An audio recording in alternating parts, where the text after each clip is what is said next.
Bien, hemos de continuar ahora con este hermoso plan que Dios nos ha ofrecido de la creación del ser humano.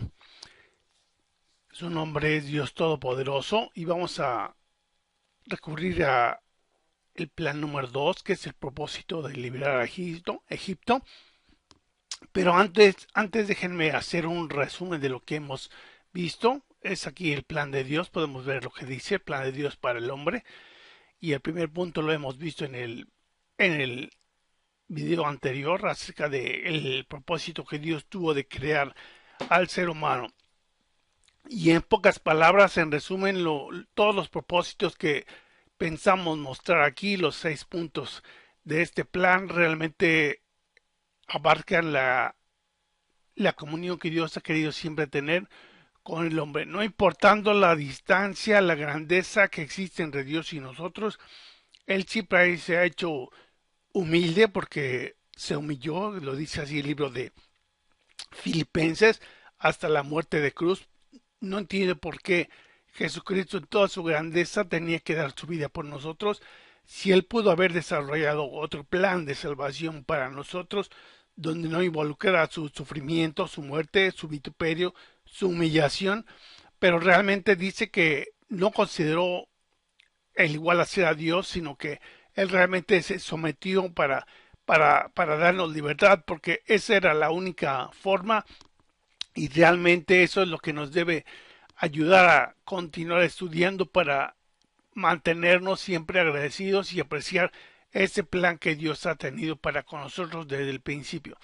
Y el segundo punto es el propósito que Dios tuvo al liberar a Israel de Egipto. No lo liberó con el propósito de que fueran libres y para cumplir la promesa que Dios le hizo a Abraham. Y no realmente, sino los hizo libres con el propósito de sacarlos de la tierra de Egipto y llevarlos a la tierra prometida, pero aún en la tierra prometida y durante todo el trayecto iban ellos a gozar ya de la presencia divina, la divina santidad de nuestro Dios. Así es que todo esto lo vamos a ir viendo y vamos a usar el libro que hemos escrito, que se titula también Su nombre es Dios Todopoderoso, y al cual vamos a recurrir para usar este material. Miren, aquí está el propósito de liberar a Israel de Egipto. Y comenzamos leyendo. El propósito principal de este material es observar cómo cada uno de los temas tratados, de los 6 puntos que hemos hablado en cada libro, perdón, Dios ha concedido a su pueblo diferentes formas de hacerle conocer que Él está cercano. No podemos negar, no podemos mentir de que Dios no nos ha hecho conocer su voluntad, o cómo es posible adorar a un Dios santo si ni siquiera le conocemos, ni siquiera nos ha dado oportunidad de acercarnos a Él. Creo que no existen excusas de ningún tipo para decir que Dios no ha puesto todos los recursos posibles, los recursos viables, los recursos santos, los recursos en base a su persona para poder acercarnos. Porque para acercarnos a Él, Él demanda santidad. Y en ocasión la gente no quiere vivir santidad, dice, bueno, que no hay otra forma de obtenerse a través de una vida religiosa. No, realmente no. Ahí tenemos que cumplir con los estándares, con los pensamientos que Dios ha tenido. Seguimos leyendo. Dice, hay un concepto teológico en este mundo que dice que con respecto a la creación del mundo, que dice que Dios creó al mundo y le dio cuerda para que caminara y se cuidara por sí mismo. Esto realmente notamos que es falso en su contenido, porque es todo lo contrario que hizo Dios. Desde el momento que Dios creó al hombre, Él separó y estableció el sábado, un día especial de comunión para con el hombre. Y vean el video donde dice en este mismo canal acerca de que si el cristiano debe guardar el día de reposo. Y ahí desglosamos completamente lo que es el establecimiento del sábado y cómo Dios lo instituyó con el propósito no nada más de darle cuerda a este mundo y que camináramos, sino realmente tener intimidad con el Rey de Reyes, con el Señor de Señores. Así es que la gente que emite este tipo de pensamientos es porque realmente en su corazón existe una oscuridad, existe una ausencia del toque divino. Los que hemos sentido su presencia podemos comentar de que esto no es así, que Él nos ha dado toda y cada una de las oportunidades para ser liberados, para ser cercanos a Él, para tener esa comunión con Él. Pero según los conceptos obtenidos de la Biblia, que se muestran en los capítulos de este libro, se enseña que es todo lo contrario a lo que este concepto menciona. Ustedes se darán cuenta, ustedes han leído su Biblia y en nada se asemeja, en nada se asemeja al pensamiento que dice que Dios creó al mundo y nos dejó para que nos gobernáramos solos. ¿No acaso Él estableció leyes? ¿No acaso Él estableció conceptos por el cuales debemos vivir? No solo a la gente de Israel, sino a todo el ser humano. Realmente es precioso ver lo que Dios quiere o lo que Dios ha querido siempre comunicar con nosotros. Siempre ha sido una relación tan personal que cuando Dios creó al ser humano le entregó algo muy especial que le pertenecía solamente a Dios. Y eso significa que Él, cuando nos dio vida, eso es lo importante de Él. Un concepto tan grande que nos pertenece, que tenemos, es que tenemos esa relación con Dios porque tenemos algo que le pertenece a Él y eso es la vida. Explicando el concepto de vida no significa que tan solo el hecho de respirar, de inhalar y exhalar oxígeno a través de nuestros pulmones, sino la palabra de Dios, inclusive cuando dice vida eterna, habla de una calidad de vida especial, una calidad de vida superior. Cuando la unamos al concepto que dice vida eterna, pensamos que la palabra eterna, y así se ha traducido en una forma equivocada, de que ven eterna como, eterna significa que nunca va a terminar. Ese es el segundo concepto, que la segunda grandeza de esa palabra. Pero el primer concepto, lo que abarca la palabra aonios en griego, significa calidad de vida. Entonces, significa que Dios nos va a dar vida, una calidad de vida especial y que nunca va a terminar si es que realmente queremos hacer su voluntad. Un aliento tan delicado y especial que nos hace suyos y nos distingue, como dice este texto, del resto de la creación. Como mencionábamos en el capítulo anterior, la actitud de Dios siempre en todo lo que ha hecho, lo ha hecho con el propósito de tenernos cerca. Analiza cada uno de esos conceptos y no me dejarás mentir si estoy explicando esto correctamente o no. Él nos creó, Él hizo todo para que nosotros estuviéramos, para que estemos cerca de Él. Recuerda las palabras de nuestro Señor Jesucristo cuando dice en el Evangelio, Jerusalén, Jerusalén, ¿cuántas veces quise protegerte?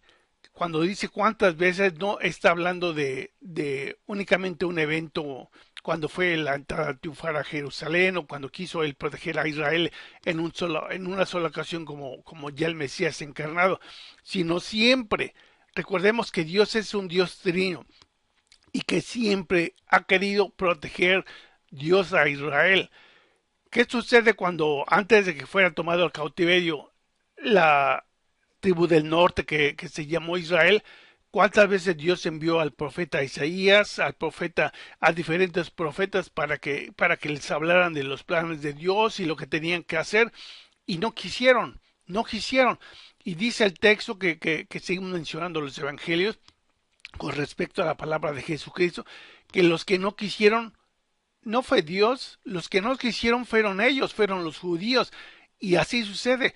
¿Cuántas veces o cómo podemos ver ahora que existe libertad para acercarnos a Dios a través de la cruz de Jesucristo? ¿Y cuántos seres humanos rechazan esa actitud? Lo toman como obsoleto. La religión es el opio de los pobres, o sucede esto, yo tengo mucha riqueza, no es posible que dedique mi tiempo a perder el tiempo en cuestiones religiosas, la excusa que ustedes quieran, pero a final de cuentas evaden la invitación de Dios. Pero un día daremos cuenta de haber rechazado al Señor de Señores. Seguimos leyendo. Sabemos que Dios es soberano por lo que por lo que Él desea, por lo que Él quiere hacer. Pero en ninguna parte de la Biblia notamos de que Él fuerza, que ha establecido netamente su voluntad para hacer lo que queramos hacer. Él sugiere, Él nos propone, Él envió a Jesucristo y murió por nosotros, no sabiendo de que el 100% o el 80% de los seres humanos vayamos a responder a ese sacrificio. No sé en números cuántos hemos respondido, pero no puedo pensar que sea más allá del 50%. Y aquella gente que no lo ha aceptado realmente sigue viviendo en esta vida, ha incluso muerto y no les pasa nada, pero cuando venga la resurrección de los muertos, de acuerdo a lo que dice la palabra, será la diferencia entre el aspecto de que tú y yo aceptamos a Jesucristo, aceptamos vivir bajo la guianza de Dios o no. Ok, seguimos leyendo aquí porque hablando de lo que en ocasiones pensamos de que Dios hace su voluntad y que somos salvos porque Dios quiere, eso realmente ningún concepto está en la Biblia. Está mal interpretado porque realmente si lo dice así de que fuimos escogidos, todo eso, el término escogidos en griego, que es la palabra eclectos, no es solo como decir, bueno, yo te escogí y te voy a tener aquí en mi casa, no importando lo que hagas. No, realmente así le llama al grupo de creyentes que hemos de creer. Este, él como Dios soberano sabe por su omnisciencia quiénes le iban a responder, pero al decirnos escogidos, no quiere decir que yo ya te escogí, tú perteneces aquí y nadie te va a quitar. No, la gente, aún los creyentes, le hacen violencia a ese texto porque realmente no aplican las reglas de hermenéutica para poder entender lo que significa. Pero realmente el propósito central, sea que estemos hablando de que la Biblia está bien interpretada o no, hay un aspecto principal que debe gobernar sobre nuestras vidas. No es el hecho de que se pierde o no se pierde la salvación. En ocasiones perdemos el tiempo discutiendo en esto, pero lo que realmente es más importante y lo que nos enseña la Biblia por todo el Antiguo Testamento y por todo el Nuevo Testamento es la santidad que tiene nuestro Dios y que Dios nos demanda a vivir santamente como Él es santo. Esa es la conclusión de este aspecto. Ahora dice, todo lo relacionado a estar cerca de Dios se debe mover en base a su naturaleza, que es Él es amor. Así como nos ama sin condiciones, también Él espera que lo amemos en la misma forma. Siendo un Dios santo, tenemos que tener santidad. No es posible alabarle, inclusive sin, ¿recuerdan cuando Isaías vio la santidad en un sueño, en una visión? La santidad de Dios y dice, soy un hombre muerto, porque no es posible que yo pueda ver a Dios, un hombre impío, y llegó el ángel del altar y le limpió simbólicamente en sus labios y le dio esa potestad de estar ahí. Es una forma figurada de lo que Dios está pidiendo. No podemos acercarnos a un Dios santo inmundos como a veces vivimos, porque caeremos irremediablemente delante de su presencia. Pero si tú y yo vivimos una vida de santidad, agradaremos a Dios y Él estará en complaciendo, bendiciendo lo que nuestra vida necesita para seguir creciendo en Jesucristo. Seguimos leyendo, hablando específicamente de la liberación de Israel, podemos extraer conceptos enormes que nos dicen que la intención de Dios para tener cerca a su gente. Seguiremos la cronología de esos eventos con el propósito de obtener mayor riqueza de ellos. Pero fíjense, antes de hablar de la liberación de Israel de Egipto, tenemos que hacer un breve resumen de el por qué llegaron ellos a esta tierra de Egipto si ellos estaban en la tierra de Canaán. Muy bien, recuerdan que en los tiempos de cuando José fue vendido como esclavo, llegó a Egipto y llegó al segundo lugar en comando después de Faraón. empezó a haber a existir en esas tierras una sequía tan inmensa que Egipto se procuró y Dios le reveló a través de los sueños de que venía una sequía, unos años de abundancia tremendos, 7 de ellos, y que lo que hizo José fue inteligentemente con la sabiduría de Dios guardar los granos que se produjeran en ese tiempo de abundancia para que en los tiempos de escasez pudieran tener lo suficiente para comer. Y es algo así viene a mi mente ahorita como cuando sucedió en el aspecto de esa sabiduría, como cuando Dios estableció el maná y se lo daba al pueblo de Israel y decía, pero el día séptimo no va a haber maná, no va a caer pan del cielo, así es que lo que tienes que hacer es que el día sexto, si confías en mi poder, si te sometes a mi palabra, el día sexto voy a hacer caer lo doble para que no te falte el día de reposo, o sea que no vas a tener excusa de que, sabes que Dios no te puedo adorar, no te puedo bendecir, no puedo apartar ese día para glorificarte, porque tengo que recoger el maná. No, Señor, lo recoges el día anterior y lo tienes, Él cubre todas y cada una de las necesidades, pero también lo hace con el propósito de que nosotros nos esforcemos para bendecir su nombre, para buscarle completamente. Bien, y entonces, como José ocupó parte importante en Egipto, después le pidió a Faraón por las condiciones de la tierra, le pidió a Faraón que si podía invitar a su padre con sus familias, y el Faraón le concedió la tierra más abundante de Egipto, que es la tierra del Gosén, donde existe abundancia de agua, donde existe abundancia de tierras, son las tierras más fértiles de la región, pero notamos que en ese tiempo la abundancia, la riqueza que tenía Israel, debido a la bendición que Dios les dio por medio de José, en ningún momento ellos aprovecharon para tener lo que viene siendo la comunión con Dios. Ellos no realizaron en ningún momento el esfuerzo de buscar a Dios. Y creo que ese es un error porque nunca atribuyeron a Dios que estaban en esa tierra por la bendición de José, sino que seguían pensando que algún día José se iba a vengar de los hermanos por haberlo vendido. Y recuerden la nobleza de José que dice, bueno, pienso que Dios propuso que buscando el lado positivo, pienso que Dios me mandó en ese lugar para preparar terreno. Y si vemos así, este punto creo que se cumplen muchos cometidos porque la sobrevivencia de Israel fue crucial al llegar a Egipto y ser protegido, ser alimentado. Y no solo eso, sino que formaron parte del pueblo de Egipto y lo hicieron con grandes abundancias, lo hicieron con grandes riquezas. Leemos aquí, dice, la esclavitud que sufrió el pueblo de Dios, de lo que sucedió al pueblo de Israel, Dios ya lo sabía y se lo mencionó a Abraham en forma profética.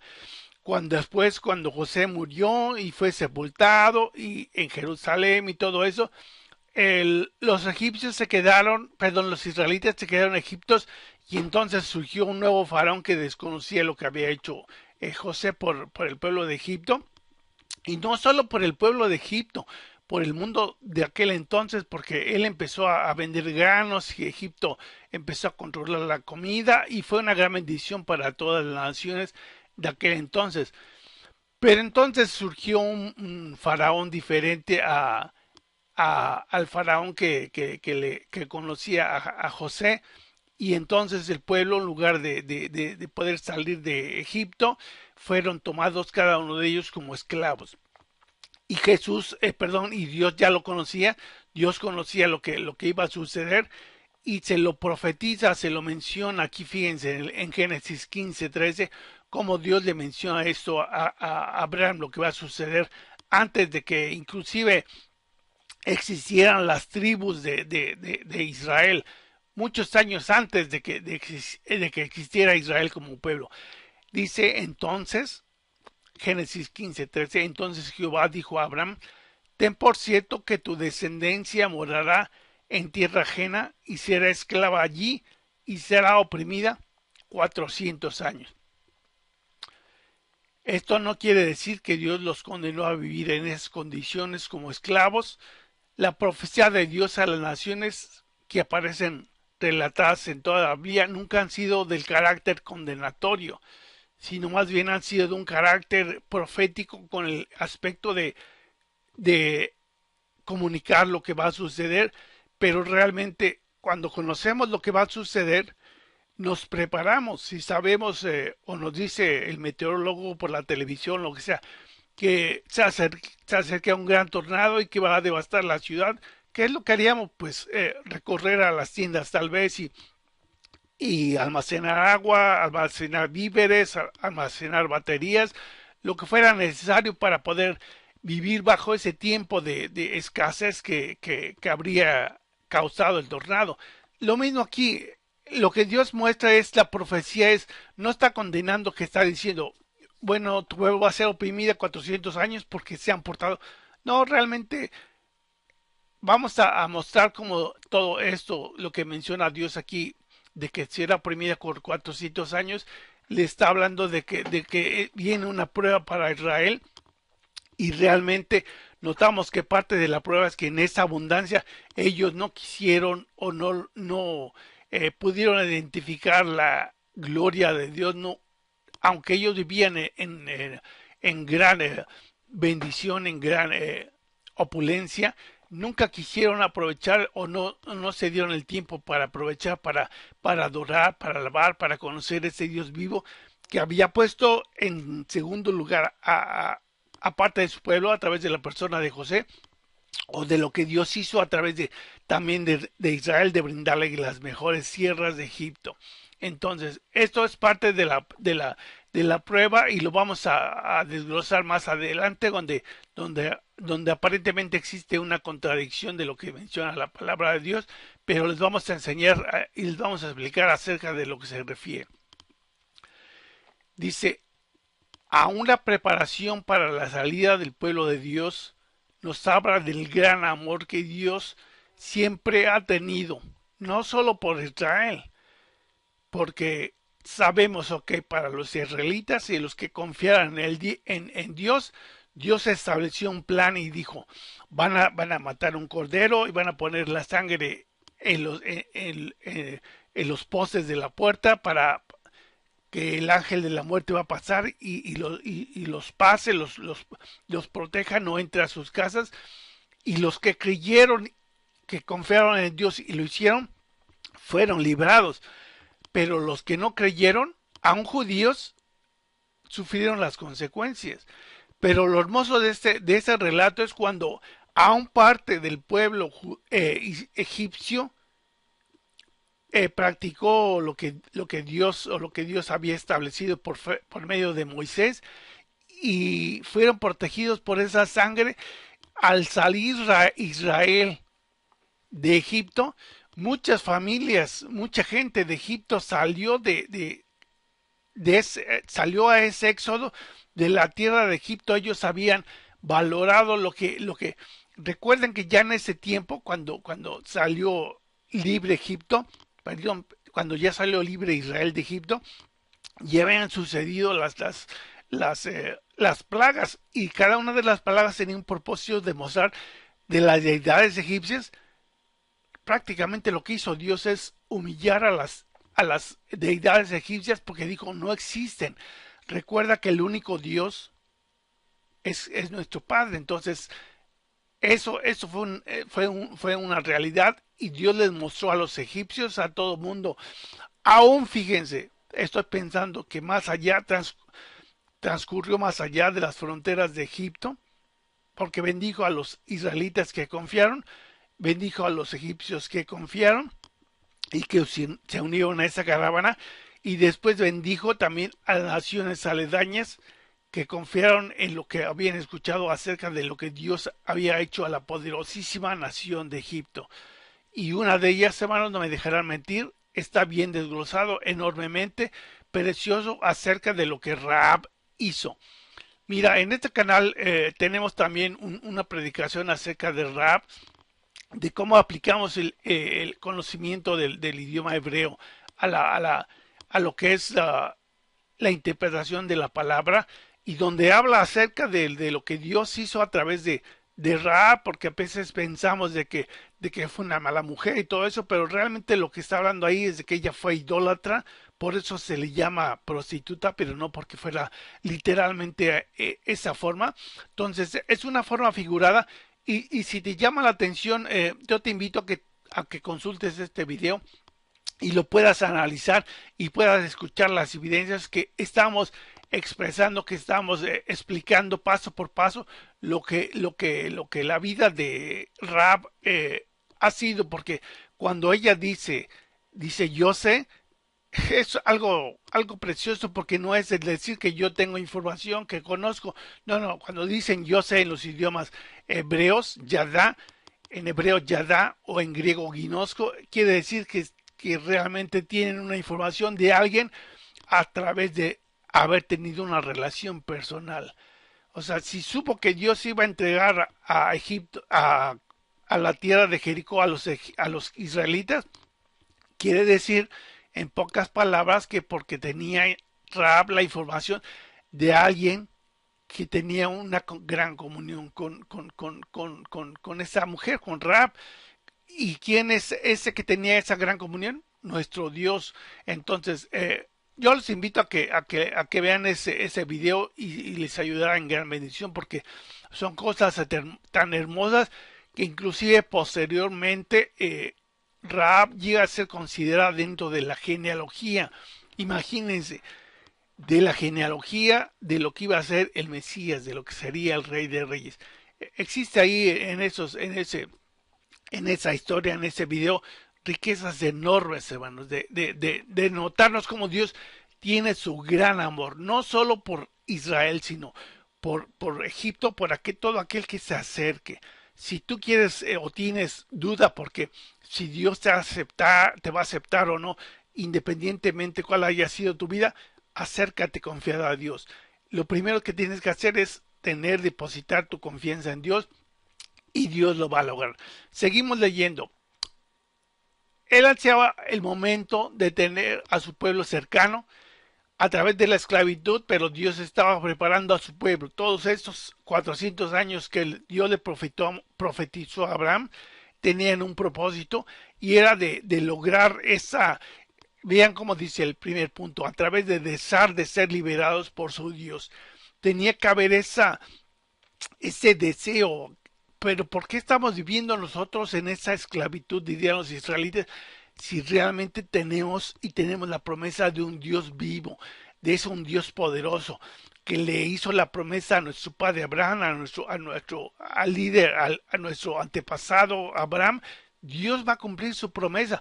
Es más, hasta Moisés les había ido a visitar de que Dios tenía esos planes y realmente fueron duros en creer y este objetivo no se logró en gran abundancia a la totalidad del pueblo, solamente puedo pensar que parcialmente en alguno de ellos se logró esto.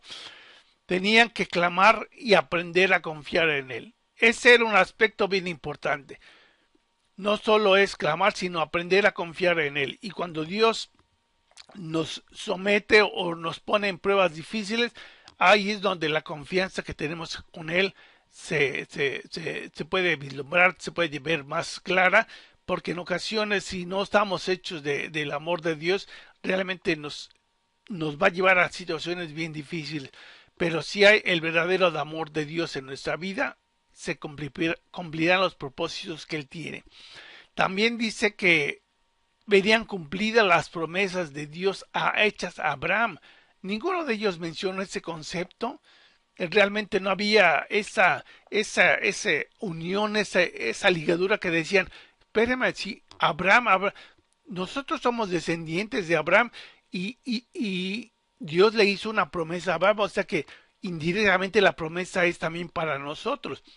Nunca surgió un pensamiento de ese tipo por parte de ellos. Y luego también dice que a través de esos años de sufrimiento Dios iba a preparar, porque mientras el pueblo Israel sufría estas consecuencias de esclavitud, en el desierto. Moisés ya había huido de haber matado al principal en Egipto y había pasado, Dios lo hizo pasar 40 años como pastor en el desierto, y Dios le dio paciencia, aprendió sumisión, aprendió liderazgo, y todo esto lo podemos ver en la vida de Moisés. Haciendo un pequeño paréntesis para reforzar el concepto de la soberanía de Dios, mencionaremos como la selección del líder, en este caso Moisés, no se presenta como un personaje que estuviera predestinado. Este concepto está mal interpretado, pero queremos utilizar el caso de Moisés para mencionar que la predestinación no es como la gente que no interpreta bien la palabra lo presenta, porque dice que a conducir al pueblo de Israel, Dios no le habló para que condujera al pueblo de Israel y lo invitó para que hiciera, para que fuera el líder y para que vas a hacer mi voluntad, quieras o no, porque está establecido. Le prometí Moisés a Abraham de que iba a ser liberado su pueblo y lo vas a hacer, quieras o no. Realmente hay un diálogo y vemos la bendición y la cosa tan hermosa como Dios empieza a platicar con Moisés. Y eso no es más que el grande amor, la grande bendición, la paciencia que Dios nos tiene, porque ciertamente sí existía ese compromiso de parte de Dios de, de, de, de, de que iba a rescatar Dios al pueblo de Israel de la opresión de Egipto, pero tenía que enviar a alguien, y ese diálogo, al no querer Moisés, al poner evasivas, Dios lo trata de convencer con cosas claras, con cosas hermosas, para mostrarle, decir, hey, no solo estoy para liberar a la gente de Israel, estoy para que tú también vayas. Dice, yo estaré contigo. Fíjese lo que dice ese texto. Cuando Moisés dice, ¿quién soy yo para enfrentarme a Faraón? Bueno, Dios conocía mejor que nadie el orgullo del monarca egipcio, de Faraón, y del poderío de Egipto. Dios le contestó a Moisés, yo estaré contigo. Imagínense, en la mente de Moisés diría, ¿quién soy yo para enfrentarme a Faraón? Faraón no es nada más cualquier personaje, es el líder en ese tiempo, líder mundial, es una potencia, los carros de guerra y el ejército que tenía era incontrolable. No es posible que yo pueda ir. ¿Cómo voy a ir yo y presentarme ante él y decirle, pues deja salir al pueblo de Dios? Pero sabiendo Dios esto, dice, Dios le contestó, no vas a ir solo, dice, yo estaré contigo. Cuando se nos entrega una misión, es suficiente escuchar esas palabras, porque al igual que Moisés, sabemos que no será con nuestras fuerzas o entendimiento, sino que será con el poder, con la unción de Dios. Es grato saber que Dios estará con nosotros y nos ha prometido así con nosotros cuando dijo Jesucristo, he aquí yo estaré todos los días hasta el fin del mundo con vosotros. Entonces, Dios muestra su amor al brindar siempre su respaldo para nosotros. Cuando Dios le dijo a Moisés estas palabras, le dijo que cualquier momento de su vida Dios estaría presente. Al igual que nosotros, si queremos tener éxito en nuestra vida, podemos contar con Dios en todos los momentos de nuestra vida, pero siempre, siempre, hacemos un paréntesis, siempre cumpliendo primeramente los requisitos de santidad, de estilo de vida que Dios nos pide. Porque mucha gente dice, sí, yo quiero que Dios me sane, que Dios haga esto, y que pretendemos que sea Dios como un genio de la lámpara que nos conceda deseos, este y este, pero con respecto a vivir santidad o a esforzarnos a vivir la vida inmunda que vivíamos antes o eso, no, eso sí que Dios no lo toque. Está ahí la diferencia del compromiso o no, o del no compromiso de parte de nosotros. Dice, esta presencia de Dios es lo que se basa para toda buena relación, pero siempre. No es posible que tú quieras acercarte a Dios si no tienes, en pocas palabras, déjame decirlo así, si no tienes a Dios contento, si no tienes a Dios de tu parte, cuando digas, este hermano, este hijo mío no es perfecto, es cierto, pero se ha esforzado en una gran manera a vivir una vida de santidad, a a bendecir a los huérfanos, a las viudas, a lo que fuere. Es una vida para honrar y glorificar a Dios, no para que Él nos conceda ciertas peticiones que solamente Él nos puede conceder. Él concederá esto, pero si realmente nosotros nos hemos comprometido con Él.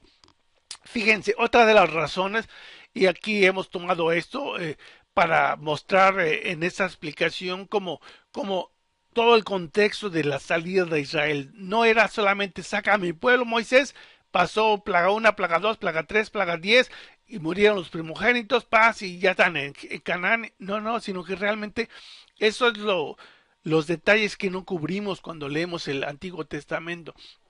Por eso llegamos a pensar, es que la ley es obsoleta, estamos bajo la gracia.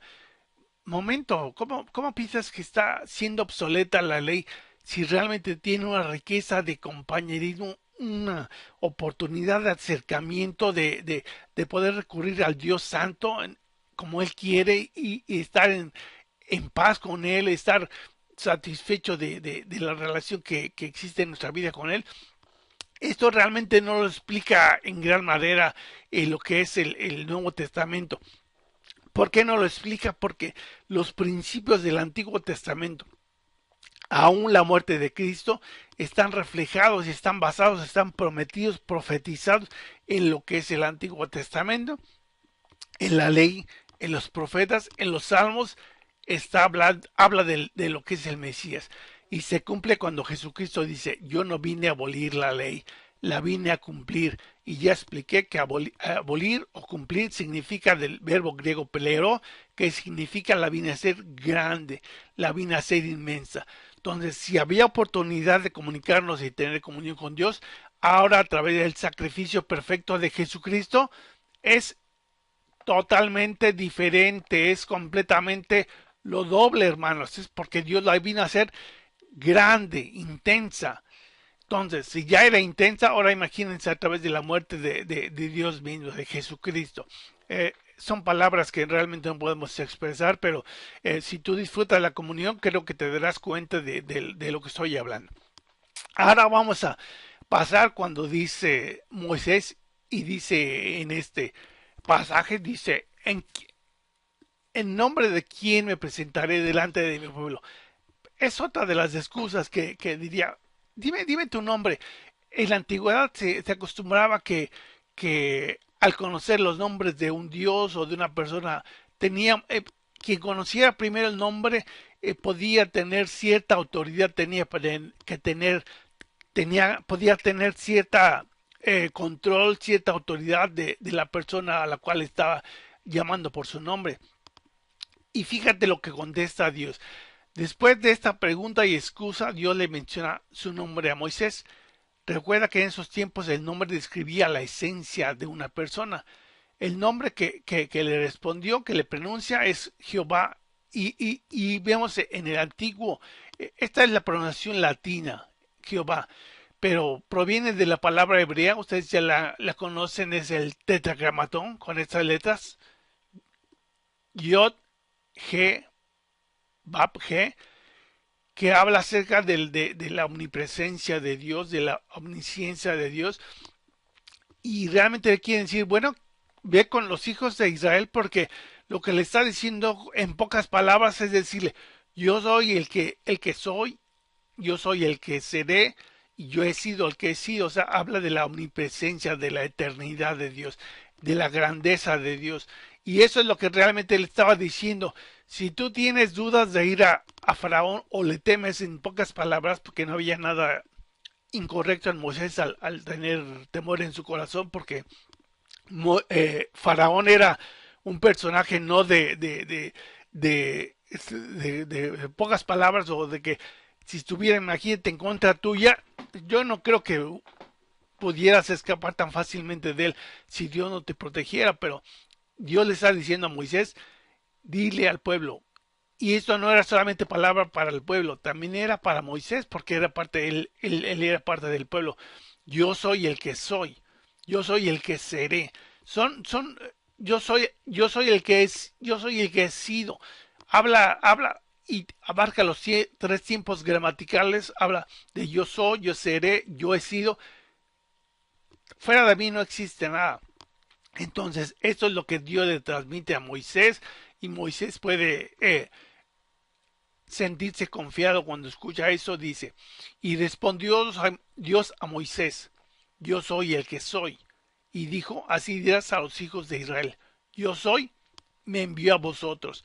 Imagínense, ya con esas, llamémosle así, con esas credenciales, no estaba hablando como los dioses egipcios, como el dios Anubis o el dios Ra o dios del sol, sino no es decir que tenían un nombre, sino realmente están hablando de la esencia de Dios. Y la esencia de Dios es un Dios todopoderoso, un Dios omnipresente, es un Dios eterno. Entonces, esos conceptos se los abarca Dios a Israel a través de Moisés, y eso es lo que informa eh, Moisés al pueblo de Dios. Ahora vamos a analizar, dice, los israelitas no van a creer, decía Moisés, que yo soy el mensajero. Esta es otra excusa que Moisés presenta a Dios. Una vez más, esta es otra oportunidad para que Dios demuestre su amor, su gran amor para Moisés. En lugar de tomarla en contra de Moisés, en la contra de su siervo, él es paciente y es caracterizado por ese gran amor que nos tiene. Le indica que recibirá tres señales milagrosas como prueba a Moisés y a Aarón de que son los siervos escogidos. Y luego, y sabemos de esas señales de grandezas que él dio la vara que se convirtió en serpiente, cuando mete su mano a su manto y se convierte sale con lepra y la mete otra vez y desaparece. Son cosas que pensamos que realmente son irrelevantes, pero ese es la grandeza que Dios le muestra y le dice. Y fíjense que tuvo un propósito Dios a las plagas y la forma de cómo fue liberada, cómo fue liberado Israel, porque Dios realmente lo que quiere mostrarnos es algo en cada situación. No solo libero a mi pueblo porque soy omnipotente y sales, y él pudo haber convencido a Faraón bien fácilmente, pero realmente notamos que en cada una de las acciones Dios glorifica su nombre porque nos comparte enseñanzas grandes a través de su palabra. Luego Moisés dice, Dios, no tengo palabra, no tengo facilidad de palabra. Dios le hizo comprender a él, siempre estaría con Moisés, que Dios siempre estaría con Moisés. En ocasiones encontramos en cualquier tipo de excusa, pero sabiendo que es a través de su presencia en que nosotros logramos éxito en lo que emprendamos.